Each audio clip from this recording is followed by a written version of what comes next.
Derek Duncan, who is going to give us a tour of his facilities and give some background on his company, starts out telling us a little bit about how he got into the business about 9 years ago. We separated from our former company and did not want to go to work for anyone else ever again if we could avoid it. My background is 17 years now in the lighting industry through sales, project management, marketing, and all aspects of the business. I've worked in the warehouse all the way up to owning a company, so I've covered virtually every aspect, including some basic web design and software ideas for what we do. So DECO Lights started out as a lighting manufacturer's representative. If you see on the walls multiple catalogs from multiple manufacturers, at any given time we represent anywhere between 70 and 90 manufacturers, depending on how things are going at the time. And again, that is out of necessity as well. Our major competitors in the market have what we call conglomerates, and there's 4 really big ones that cover about 80% of the products you would need for a full lighting project. And since we don't represent one of those major conglomerates, we have to assemble multiple manufacturers to be able to fill out a package. So our goal in new construction is to be able to provide everything from A to Z on a lighting fixture schedule, which is the schedule of products that come on a set of prints, or what used to be called blueprints, but none of them are blue anymore. They're all done with CAD, computer automated design. So that's the core of our business and how we started out. When we started out in 2008, we realized that the market for new construction had diminished tremendously. No one was building in Las Vegas. There were a ton of cranes in the sky, but none of them were moving. We got a couple big projects right at the tail end of the construction boom that kind of funded the company to get going, but realized quickly that we needed to reestablish ourselves in the remodel market. So we are likely viewed as the #1 retrofit or lighting upgrade company in Las Vegas. As far as lighting reps go, there are contractors and distributors that do a very good job at it as well, and they are our partners. But as far as the manufacturers reps go, we would be #1. And it accounts for about 30 to 40% of our incoming business on an annual basis. New construction still dominates the amount of business that we do, because with new construction there's a clear path to market. Basically, the difference is new construction, by the time a project gets to us, that means it's already been designed, leases written, or property owned, and construction documents all pulled together, and now they want to buy the material to move forward with the project. Where on the lighting retrofit side, it's more of a homegrown opportunity. We find a client who has a need, their lighting is out of date, their building was built more than 3 to 5 years ago, so they could stand for an upgrade that would do some energy savings and maintenance savings. So we go and develop that client, which is a much longer process, and at the end of the day, they already have a working system. So we have to convince them that the return on investment for changing to our system is strong enough where it makes sense for them. And then there's other hurdles to go over. Most business owners are leasing properties, and their lease term is 2 years or less, and as a result, if they have a return on investment of greater than 2 years, it doesn't really make sense for them to pull the trigger on upgrading their property that they're not going to be in potentially in 2 years. So those are and then financing. So if they don't have the money on the front side to have a return on investment, it's kind of difficult to get them to make that investment, but we bring to the table financing options for them as well.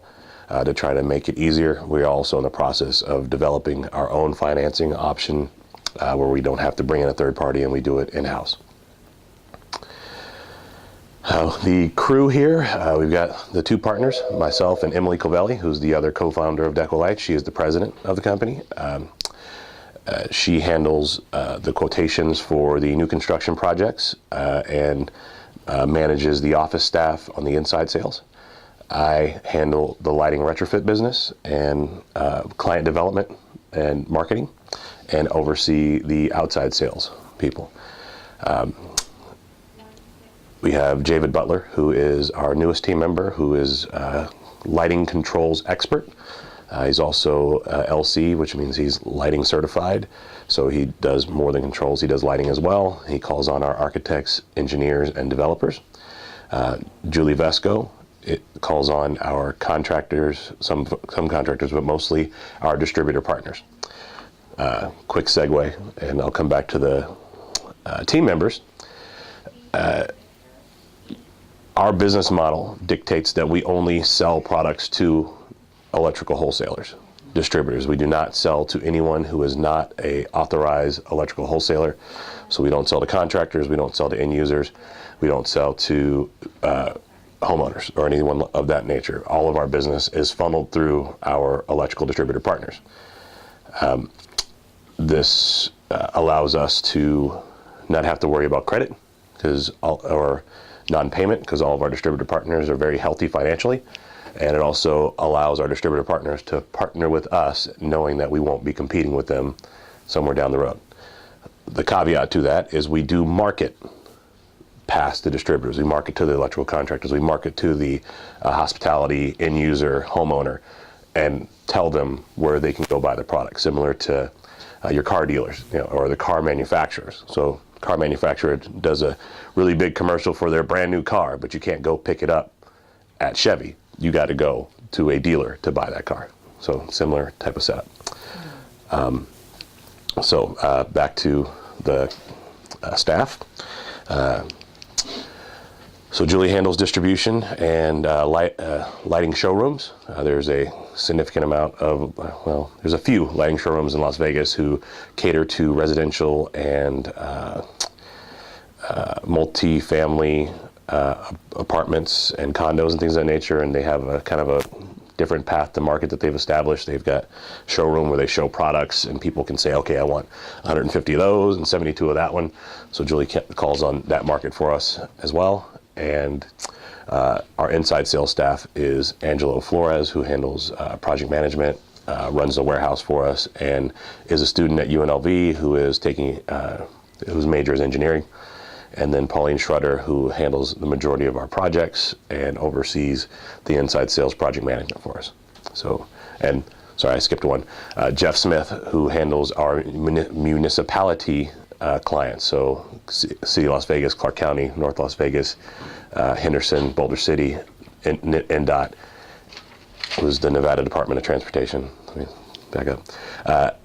Mostly from their traffic, so street lighting, traffic signal lighting, and parks, and their real property. So he handles that portion and the industrial clients. So guys that have the big massive warehouses or big massive production, like your Ocean Spray, Pepsi, Freeman, those types of clients. That's Jeff's business as well. An example or two of these showcases that you had referred to? The lighting showrooms? Yeah, the showrooms. There's a few. Lighting Design Center is one that with a lot. And Ferguson is another. All right, so those are the two main ones. There were a bunch more in town. Statewide is also another one in town, but we haven't been doing much with them lately, but recording their business. So that's the basic team and the basic business. I'm trying to think what else. Basic, you mentioned at least two audiences, two markets, two publics you deal with, two groups of people that you're messaging, different messaging. Can you go over them again? How would you describe the segments you reach? So the new construction versus the remodel and lighting retrofit? Yes, break down. You know, the new construction is mostly dealing with, well, you described. Okay, so our path to market for new construction is a shotgun approach, if you will. We have lots of people who are stakeholders in the new construction business and the decision makers in the new construction business. It starts off with the owner. So you have a owner developer who wants to build a project, and we market to them. hey, we have all these fantastic products. Let us help you decide which one you need. Here's what would best suit your facility. That owner, typically, if they're a larger owner, will hire a design professional, lighting designer, architect, or typically an architect or owner's rep. And we market to the architect. Same situation. Here's all the great products we can provide.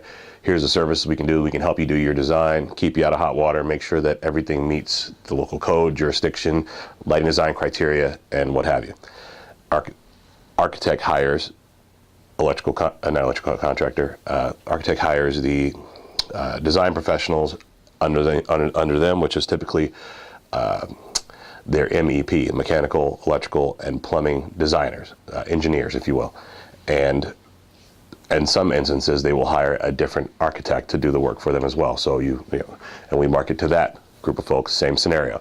We do lighting designs, layouts, and things for them, help them evaluate and do proof of concept for the materials.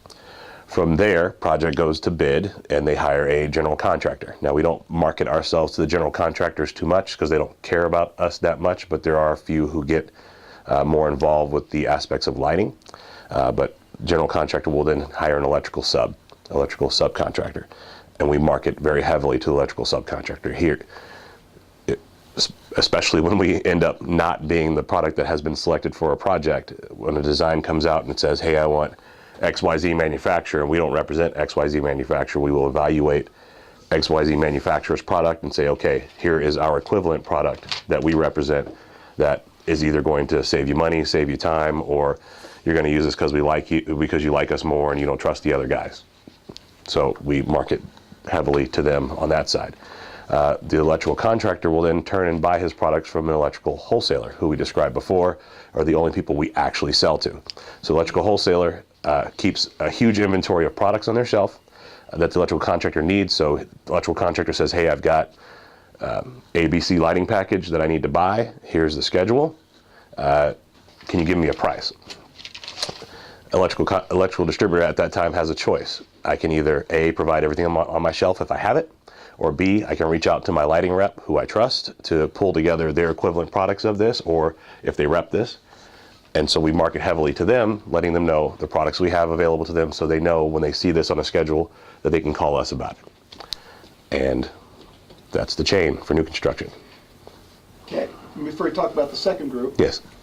Some of those people in that chain make decisions, and you mentioned that you market to them. Yes. I'll get later about how you do that, Yeah. if you have any actual physical printed pieces or mechanism, or if it's just a one-on-one salesperson. It's all of the above. Okay, so, but take what you just told me in a short list, the specific people that you would actually send a message to because they are in some way, shape, or form a decision maker in that process. Some of them are not decision makers, like the manufacturer isn't.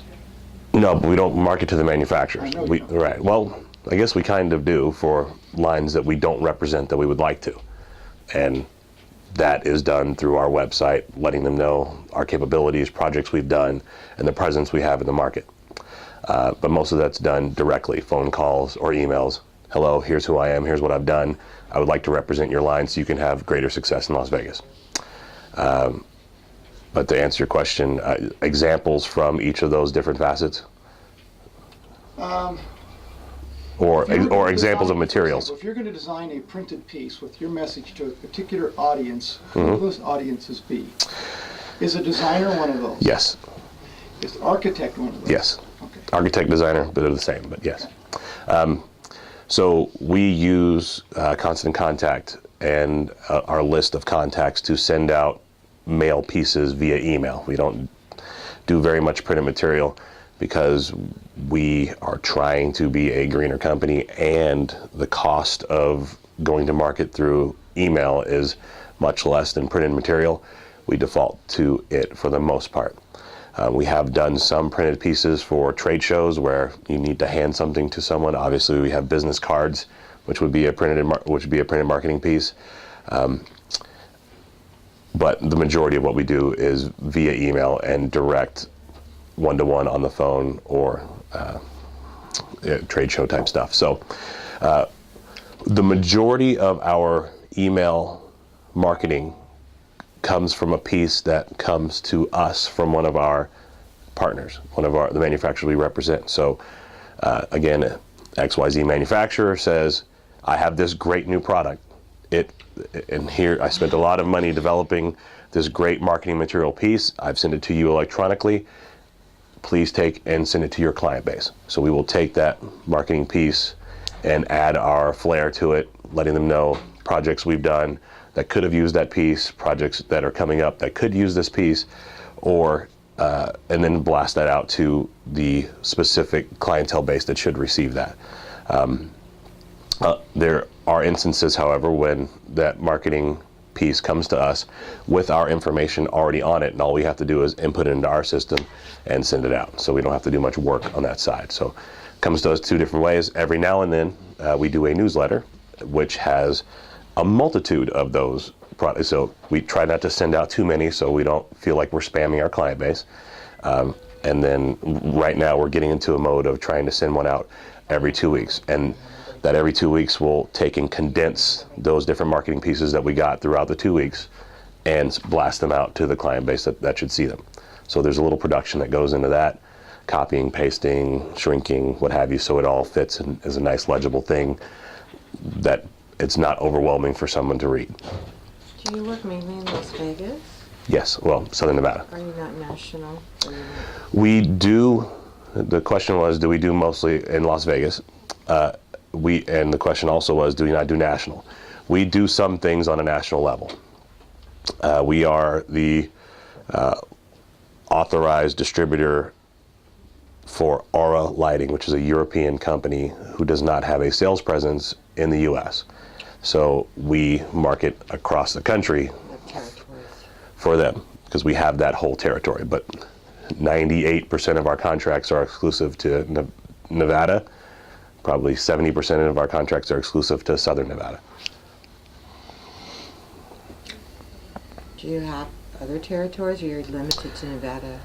No, we are typically limited to Nevada, but we have a. Don't let Troy see this tape.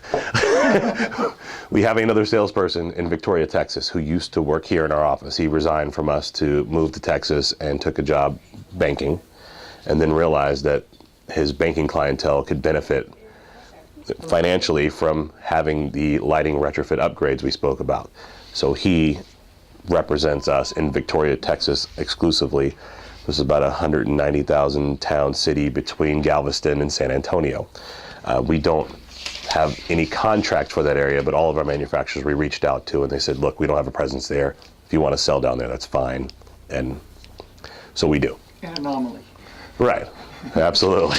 An amoeba. Right. But we do have a presence up in northern Nevada. One of us will go up there in the neighborhood of 4 to 6 times a year, do the distributor circuit, do a little contractor circuit, maybe host a open house or a mini trade show up there to bring clients in. Hey, here's what we can do for you on lighting retrofit and new construction if you would like to use this. So talk about that second market, the lighting refit and reconstruction. All right, so the lighting retrofit market, as I described before, is... Who's involved is what I mean. Who your target audience Our is? target audience there is typically the end user, the CFO of an organization who will realize that their company can benefit from upgrading their lighting.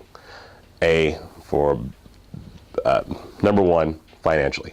The energy savings from switching to older technology to today's technology is going to save them enough money to offset the cost of the material typically within 2 years. Not very different from solar panels. You install it, forget about it, and just start reaping the savings so you have a positive cash flow from it. A typical situation would be we go to an end user client, let's pick a big box retailer like Home Depot, Best Buy, that nature. We go into the facility, I'd like to speak to your manager, taking a look at your lighting technology here, and you could potentially save in the neighborhood of $20,000 to $30,000 annually by spending about $40,000 with us upgrading your lighting. And it will look better when you're done. So That gets us an audience with the CFO. We do a full presentation, dog and pony, on what we propose, what we're bringing to the table, who we are, what we propose, what we're bringing to the table, and then ask them what it's going to take to get them to buy. A lot of times they'll just say, you know what, I appreciate it. We don't have the capital right now, and we're not interested in financing. Or they'll say, you know what, here's the hurdles. If we can get over each of these, we've got a deal. And so we then work at getting over the hurdles. The process for that is a bit of a painstaking one. So I did a very, very abridged version of it. So what we do is we go in, we canvass the place first and say, okay, yes, they have older technology that we could upgrade and they can benefit from. Find out from the decision maker there if they're interested in getting a free proposal from us. They say yes, then we take the time, walk the facility, take inventory of their product, of their lighting that's installed, and come back to my desk, and I do what we call a return on investment report, an ROI report. Input their existing material, design in new material that would give them similar or better lighting at a lower cost, put out the output the total cost versus the total savings, and turn over to them a return on investment that also shows them what their carbon reduction would be, their greenhouse gas reduction would be, and if you do this, it would be equivalent to taking this many cars off the road. If you do this, it would be equivalent to planting this many trees. If you do this, it will be equivalent to saving this many lives, basically. So, and then we give that report to them and do the rest of it that I told you about. Have you ever recorded any of these dog and pony shows? No, but I do have some of the presentations that I've done for some of the larger clients where I need to show up with a PowerPoint because I've got a pretty big audience. So I'd be more than happy to share one of those. Any of that on YouTube? No, not at all. Interested? Yes. Okay. We're looking for at least 4 design pieces. Each team looks for at least 4 design pieces. Mm-hmm. And they can be electronic, they can be printed, whatever, to recommend to you. So I'm just coming up with some ideas that is in the direction you're already going, but maybe something in addition to that. Yeah. That's why I bring it up. So anyway, any questions here on this? So, you work on 2 different markets, right? You said basically you have 2 different sectors of the same market. right. Yeah. Do you ever think? And I'm just curious because I'm, as you can tell, I'm big on the web. Yeah. Your website is very very minimal. Yep. From what I've noticed. And By I design. was just curious, and that's what I was going to ask. Is it minimal because you want it to be minimal, or is it minimal because you didn't have the time to work on it, or you just hadn't thought to build it out? Initially, it was done minimally because it was less first cost. After expanding on the website, I found that our client base doesn't like bells and whistles. They want to get in and get out, find the information that they're going in, drilling down, looking for a very specific thing. And if they go to my site and they have to click out of a big flash thing and music and all this stuff, it deters them from going to my site because they got to have extra software on their computer that they're not sure they're going to download, and it's got some type of virus attached to it because in our industry no one trusts anyone. So, okay, I go to Derek's website, I have to download software to view his site, and now he's in my computer and knows what pricing I'm giving to everyone. So that part we shy away from. And like I said, they want to drill down fast. They want to get there, know what they come to my website with a very specific purpose. They want to go to a specific manufacturer, or they want to learn about what our company does. So they go in, click on who we are, or they click on our contact information so they can find out how to call us, or they go in to look at a specific manufacturer that we've recommended to them that we told them they can find on our site. We're typically not looking for people to stumble upon us. We're looking because our marketing is not such that we want everyone in the world to start calling us. We want our specific client base to be calling us, but we do market beyond that, so we take those calls and then funnel them to the right person to talk to. We probably get from our website 5 calls a day from people looking for lighting installers, electrical contractors. And they say, hey, been on your website, need somebody to do X, Y, and Z. I said, well, we don't do that. What you want to look for is an electrical contractor. here's a list of guys that we can vouch for. Please give any of them a call. However, if you need lighting advice, we're more than happy to give it to you, and you can take that lighting advice and hand it to one of these contractors and say, hey, do this, and that'll save you some time. Does that answer your question? Yeah, that actually does pretty well. Well, but to take that a step further, there's elements from my website that I don't currently have that I think my client base could benefit from. And that is the client who wants to use our product, our services, and needs to find a specific product that we represent, but doesn't have a way to do so without clicking on every single link based on the descriptions. That's what I was looking at, was Yeah. like your products are all very, they're all very scattered as far as you have to go to each individual manufacturer and kind of look. We have things up as you go. made it a little more granular, where you can click on lamps and ballasts or controls or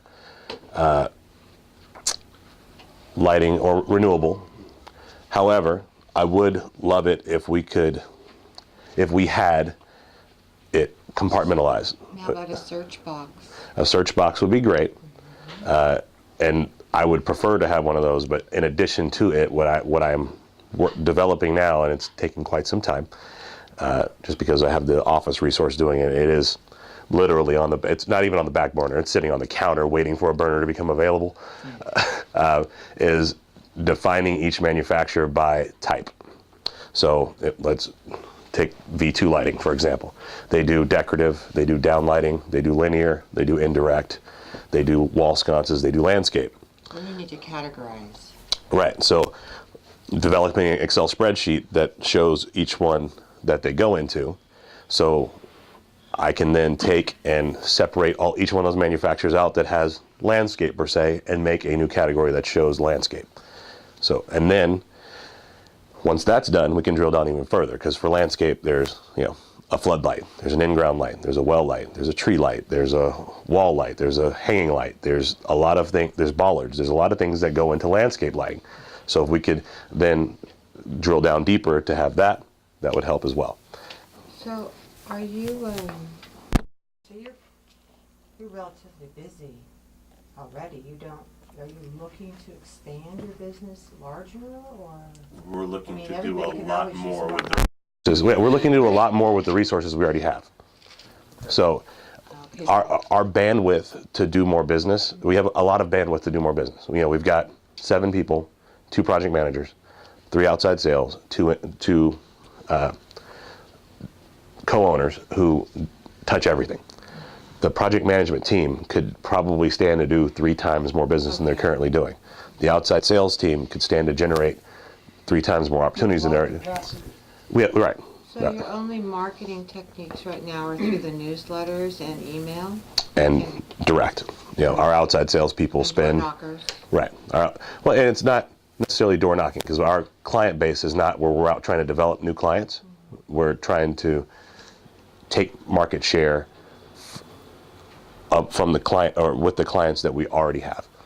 Again, we have a very specific client base. We can only take money or orders from 9 different companies in Las Vegas, or 12 different companies in Las Vegas. You are limited to expanding in any other direction like retail, because you have contracts with these companies. You can't, you would be competing with your customers if you. Absolutely. Okay. Right.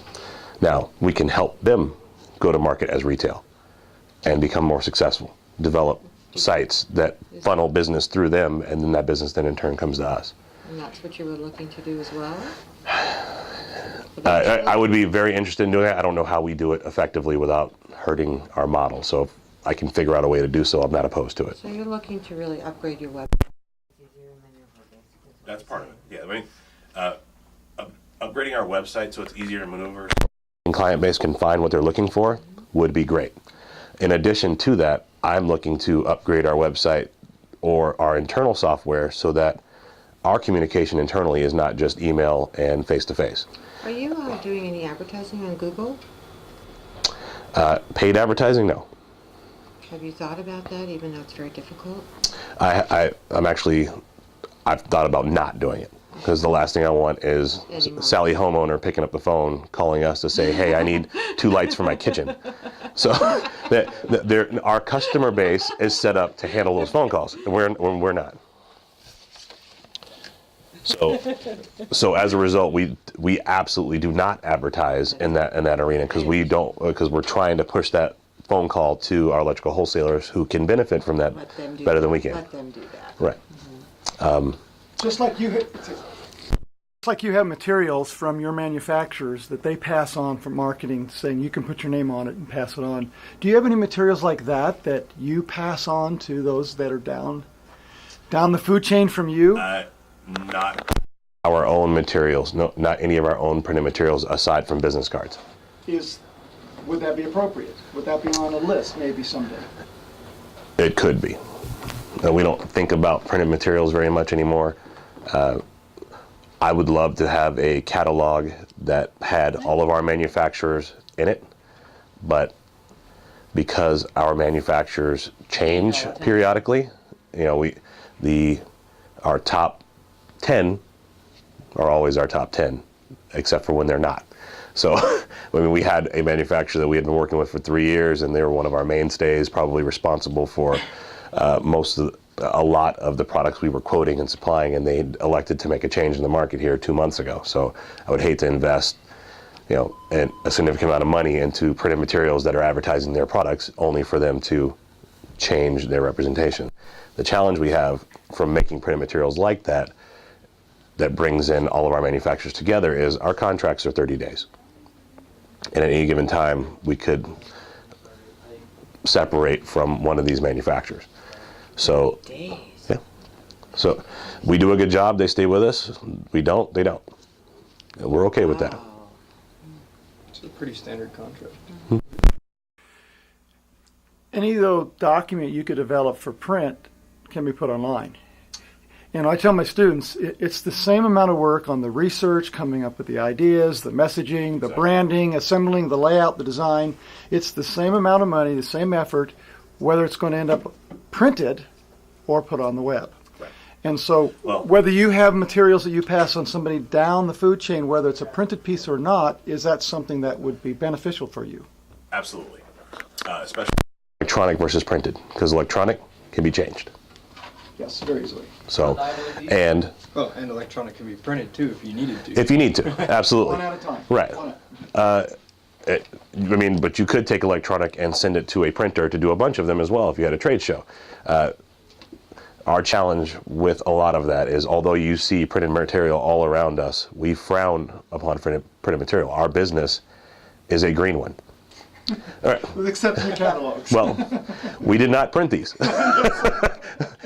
Our business is a green one, and I'm going out and promoting energy-saving technology, which in turn is green technology, which saves carbon footprint, saves valuable resources globally. So to start mass producing printed material that's absolutely. So That's your business model now. Well, that leads to a question. A lot of students, I asked them to ask questions before that, since they couldn't be here. Mm-hmm. And a lot of them had questions relative to your name and your logo. Where did the name come from? Because it seems like you're into so many things that the name says that all you're is involved in is lighting for decorative purposes. So they were wondering about the name and the logo, and whether that a possible change in that could be on the horizon. Okay, so I'd like to tell you that there was a lot of thought that went into our name, but I'm Derek, she's Emily, and our company is DECO, Derek Emily Company. Now, it does lend itself to decorative lighting, so the play on it made a lot of sense.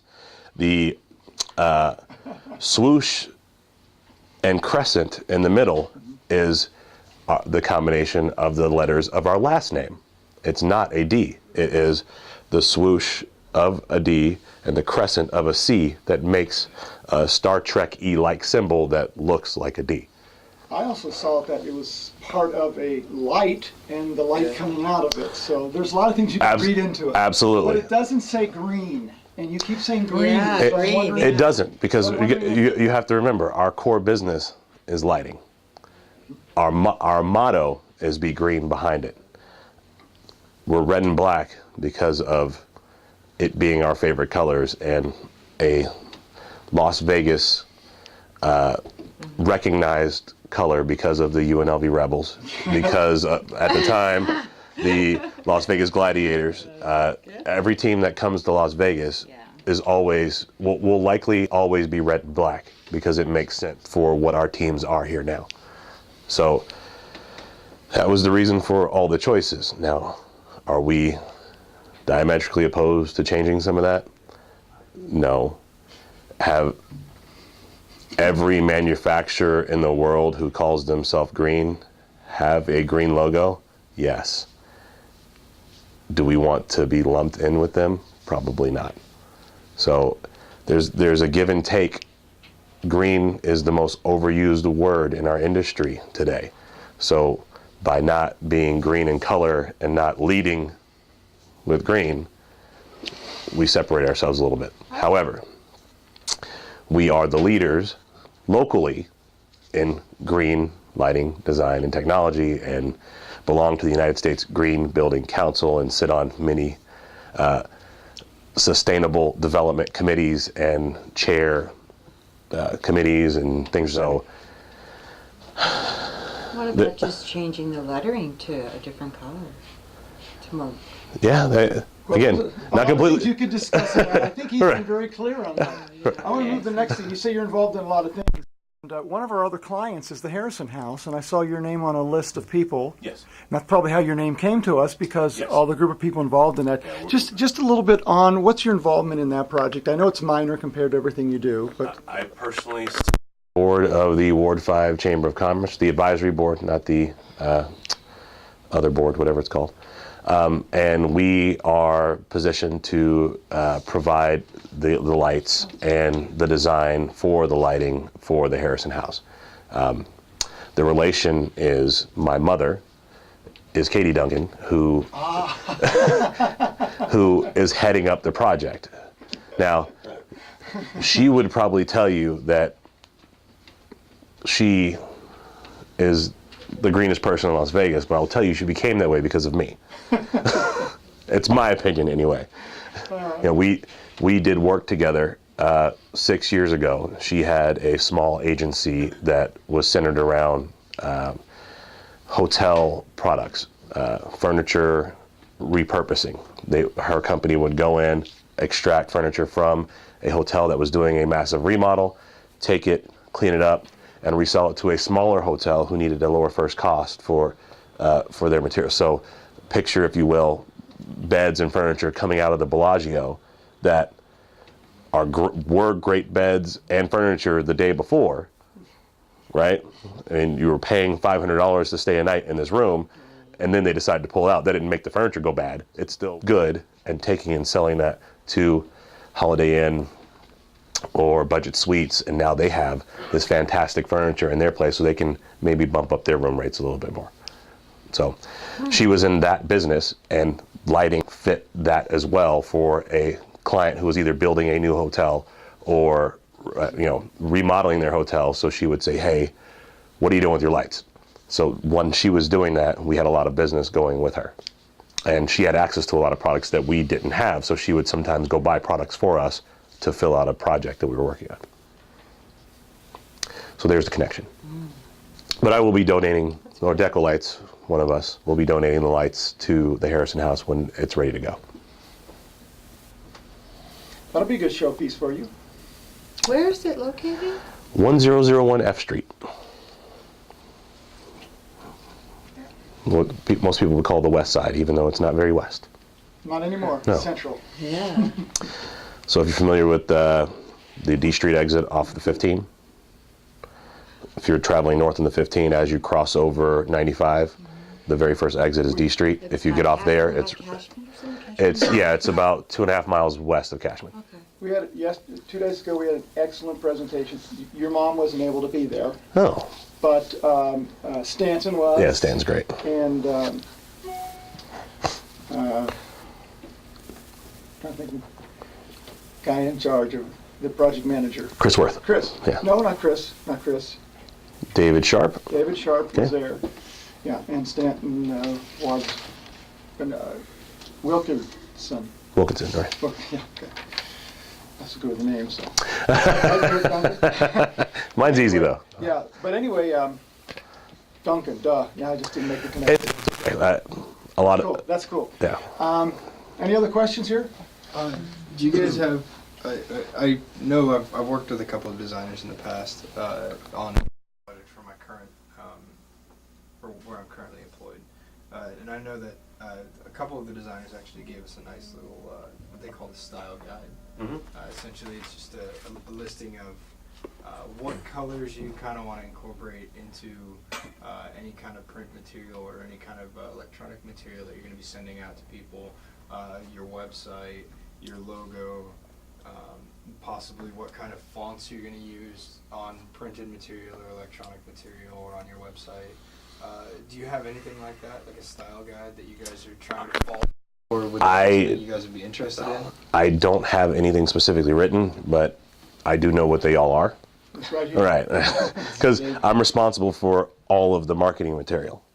We don't, when we do blasts via email, we don't always hold true to that, but all of my fonts on the website and colors were all specifically chosen, and I don't know if today the web host who does the corrections for us when I recommend them sticks with that or not, because I've completely stopped thinking about it. And it's supposed to match the font that is on our business cards, so we can kind of keep, and the colors that are on our business cards. Obviously, printed colors and fonts appear differently than web colors and fonts, and completely depends on your screen, browser, model of computer, and what have you. So it's really hard to lock that in. So it hasn't been as important to make the two mesh, because they can't ever stay I the way you know. want it to. I Well, can shade it tell off, you, but- Pantone red does not look the same on a monitor as it does when it's printed. No. I know. Or on a t-shirt for that matter. I had a website for my business, and it was a disaster on different computers. Oh my God. Yeah. It was awful. Yeah, so you kind of have to fault to, okay, make sure it works with, Chrome, Explorer, Firefox, and Safari. And then everybody else can, Safari part's the hard piece, right? If you get the other three.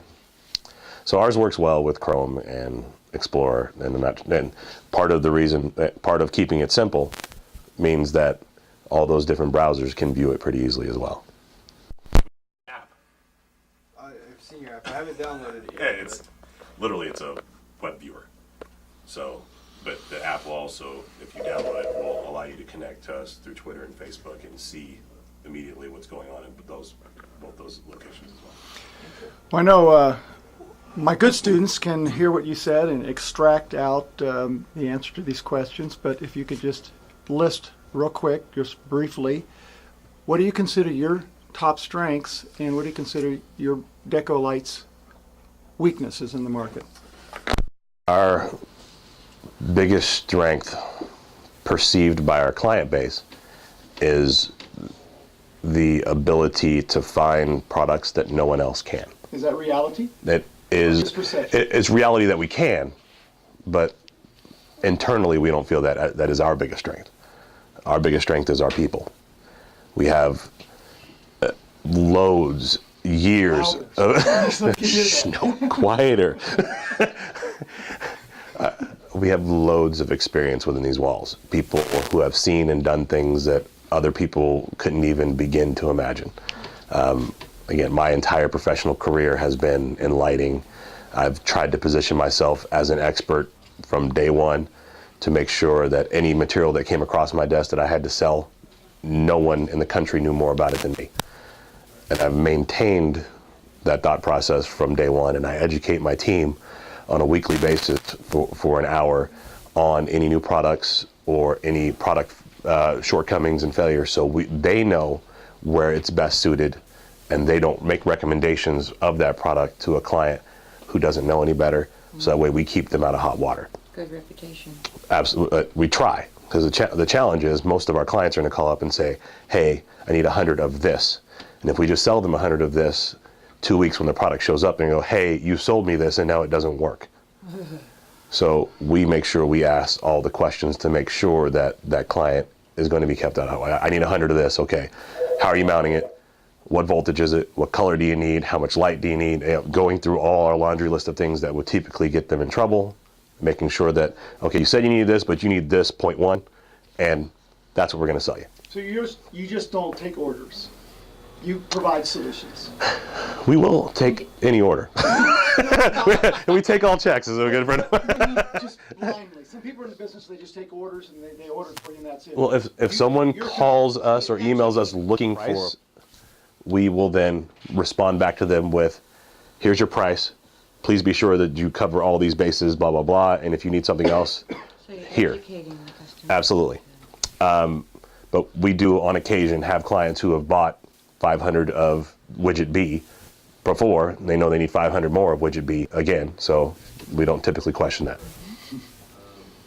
That's because we've already gone through that. Absolutely. Yeah. Absolutely. You know, sometimes we're our own worst enemy. Hey, I know you're buying widget B for the last 62 years, but widget B.1's come out and it's better and, you know, it's more money. Or do you want to go to the other guy who used to supply widget B before and buy the old stuff? But what I tell my students is, but you just don't take information in and pass it on and without questioning it. I tell my students, you know, your client's going to come to you and say, here, I want this message to get out. You need to question it. You need to find out. You need to understand it instead of just passing it on, because sometimes errors get passed on, misconceptions get passed on. So it's encouraging to hear you say how that you are really their best watch person for their interests. It's not just taking... Whether they know it or do a good enough job explaining that to our client base, because we make mistakes too. You know, it's not like we're perfect, and that people remember the mistakes more than the perfects. Brandon, but let me consider your greatest weakness. Greatest weakness is the access to products we currently have. Like, we don't have a conglomerate to work with. The 80% of the product line to complete a project that we would typically have from a conglomerate is covered by a multitude of manufacturers to get there. So my chemist can walk in and say, hey, most of what you need is in that catalog. I can, most of what you need is in bugs. So direct marketing to the designer, we're as easy to deal with for them when they're, you know, working on a project at 3 o'clock and no one's available to take a phone call. You know, my competitors, they have one book they can go, yeah, that works, yeah, that works, yeah, that works. Okay, I'll fudge the other and I'll get answers in the morning on that. Where when they work with my stuff, they're like, okay, this works. And for this, let me go, I think these guys have that. So that website change would definitely assist with some. Most of the design is done with people in computers, web searching nowadays. Now, you mentioned that you made the big switch when the construction industry took a nosedive because of the economy. And you expressed that you're basically looking toward another market in that, okay? But what other opportunities, or maybe you can further define that, what are your greatest opportunities in the market right now? Our opportunities would be large-scale lighting upgrades. Reality is the hurdles for those large-scale upgrades, construction is still where most of income comes from, because the path to market is clear. There's no question the guy who paid $50,000 or $150,000 to have this design and paid $90 million to buy this property is going to be a project, whereas the load of opportunity. I can walk into any store that hasn't been upgraded, could get an upgrade that could typically save them money to the tune of a 2-year return, but the path to market is not clear because of all the hurdles before. So if the financing piece for us is taken care of, that removes the biggest hurdles, but the hurdle of length of lease and knowing how long they're going to be in business will always be there. That's something you really don't have control of. I don't have control over it now. So you said you do a lot of conversation by email and phone calls. Yes. Would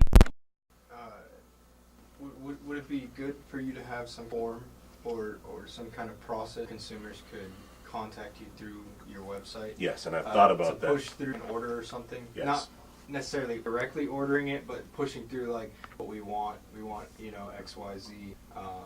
What can you guys do? Yeah. And get Yes. kind of Mentally, and I believe I put that in my notes when originally contacted you, that would work best for our company for exactly what you're talking about. A dashboard basically comes to our website and says, there's a box, what can DECO do for you? And they type in or their name, fill out put your email address here, who you are, what can DECO do for you today, in that message, and immediately it pops up. Any of the 7 people here can view, captures it, responds to the person who's supposed to take care of it, and then that person takes care of the clients, attaches whatever needs to be attached to it, sends it. No phone call ever had to be placed, respond to an email, it's all recorded somewhere. Thrilled because they didn't have to go part of waiting on hold, listening to someone's phone. Maybe, they don't like to have the chit chat, how are you today, and they just want to get down, have to do all of that. That in combination with the search box is a good idea. Are you opposed to build a sheet or a database? Do you guys already have a database in it, or all of your products that you represent in it? Well, basically, this is pretty much you. We are not by product, but by product type. About 10 months. Wow. How many products would you say you guys carry as far or represent? To take a limit, I'd say somewhere in the neighborhood of 150,000. I looked at your website and there's a ton. There's a ton of area. Wow. This one guy, probably the manufacturer who has the product offering. Catalog is just thick, and every one of them skew. So to start with this particular one, this page, but there's 1 times 2 times 2 times 3 times 4 times 2 times 4 times 3 times however many colors, other colors. Some variations of what you can do with it. That on his actual web? Okay. Yeah. Job of putting the products on. They do. Looking at that graphic. This, is the weird thing about our business. I don't want catalogs. You'd have to change it every month. I know exactly how you feel. That would be insane. Look at how much real estate this takes up in our office. Twice the size conference table in here if we didn't have this in this space. Yeah. But it works for what we're doing.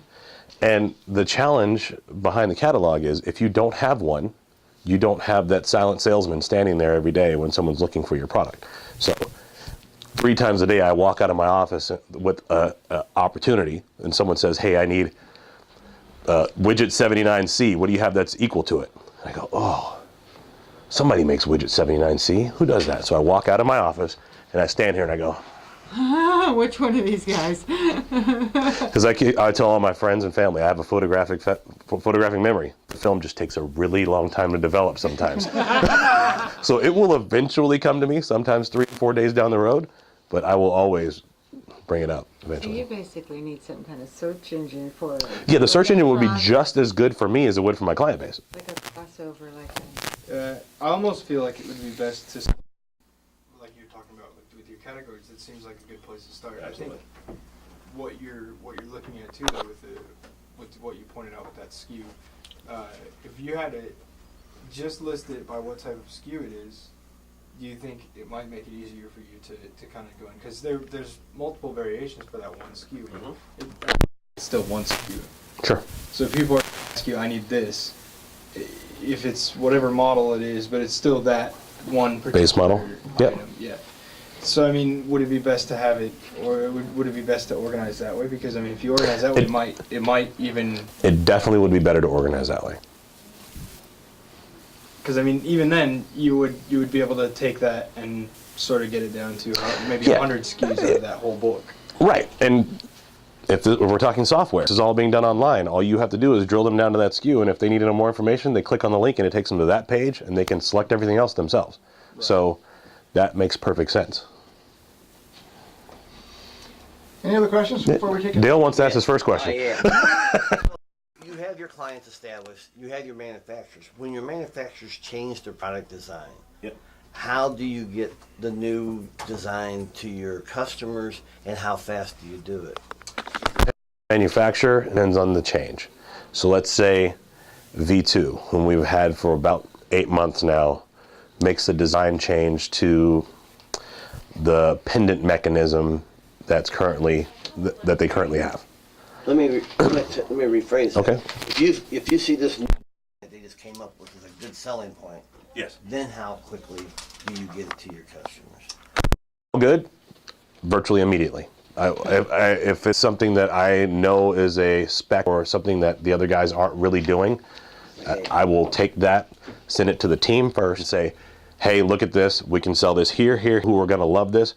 Get it to them now. Down and show it to them, or they send it to, they'll take that printed material that we have and go around and drive it to them and say, hey, you got to look at this, because why? This generates phone call or face-to-face, or, next time, last, and what do you think about, blah, blah. Well, let me tell you why you need to see this. And challenge with email marketing.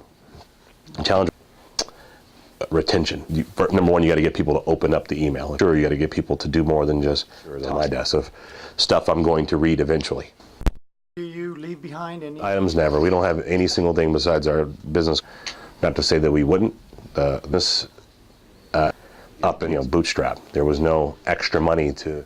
What we've done a really good job at is taking rebates or choose product that they want and not have it. Might get you to remember who we are. And my flat screen TV that every time you look at it, you'll be reminded of DECO Lights quite a few times. You won't give away. That's right. So think about it. I had a client base of 9 companies. And if I give every single person in those 9 a pin, They're not going to think about it. how much business am I going to get out of that pin? But if I target the number 1 company and their number 1 guy who likes us, and I give him one thing that's equivalent to the cost of all those pins, which is going to generate more money for me. I like that idea. That is a good idea. And which is going to be around longer term. A pen runs out of ink and goes in the garbage. Flat screen TV hangs on the wall of their home or business for forever. I think it's a great idea. Just you wonderful buy a idea. lot of pens for a TV, cost of a monitor, but it's True. lasting value in what you get out of it. Absolutely. The Just payback- like our product. The Really payback is smart. a lot better. Really smart. Well, I'm out of film for this one thing here, but I got another tape I could put in, and we can do a tour. And if you Okay, sure. Great. The hacienda and board. You know what? And with all the bulbs, I wouldn't have to replace. Tell Absolutely. your boss you were here? Yeah. Told my boss I had school. I had something for school. So. All right, so we are at DECO Lights. There's our sign. Obviously, all of the logos match the logos on the website and on the business cards. The swoosh and crescent and the DECO in red. Our old office was over there that we discussed. There's our warehouse roll-up door, so when we get deliveries, we roll that thing up. So coming in, this is our project management team, Angelo and Pauline. This is where Jeff sits. Jeff handles the industrial and municipality guys we talked about. and what does it do? It handles the industrial and municipality clients. He's outside sales. This is David Butler. Hi there. Handles specification sales. He's our controls expert in the office. And Looks like an expert. absolutely. What's that? Our copy machine that gets entirely too much work. I'd love to see us not have any printed materials if we could, but it's still a necessary part of the business for keeping files in some instances. And this, we don't have a break room per se, but this is where we store foods for breaks and all that stuff. Julie's area. Julie handles distributors, lighting showrooms, and some contractors. Our conference room and library. We conduct all of our sales presentations and training sessions. And interviews. And interviews, the first one of those here in this office. Can I come in? All right. Are you decent? And this. Are you gonna film together? No, just don't ask me to speak. He's the speaker. All right. Are you the E I'm the on E. DECO? Yeah. And I'm probably the biggest mouth in the office, but he's still the speaker. And so hanging on the walls are our presentation cloths that we take to trade shows. She keeps them in here so they stay nice and flat and we don't lose the vinyl off of the second messiest spot in our office, besides David's area, is my desk. And But you do have quite a few personnel here for. absolutely, and you'll find that all of this paper here is material printed by other people because I don't have a place for it. Because I try to do everything electronically, so I get stacks of papers that I don't know what to do with on my desk. All right, so moving from the interior space to warehouse. Okay.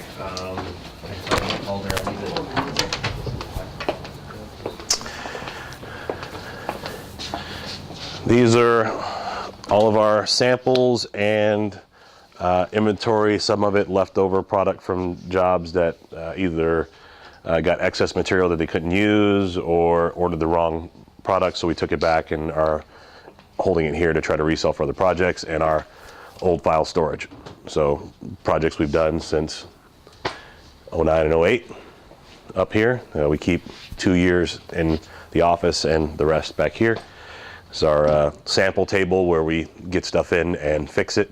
A lot of stuff comes in without a cord and plug on it, and we need to show it to people, so we will, wire it up with a cord and plug, or test out our light bulbs here in this little contraption that's hanging on the wall. You use those hammers to test out your light bulbs? Very much so.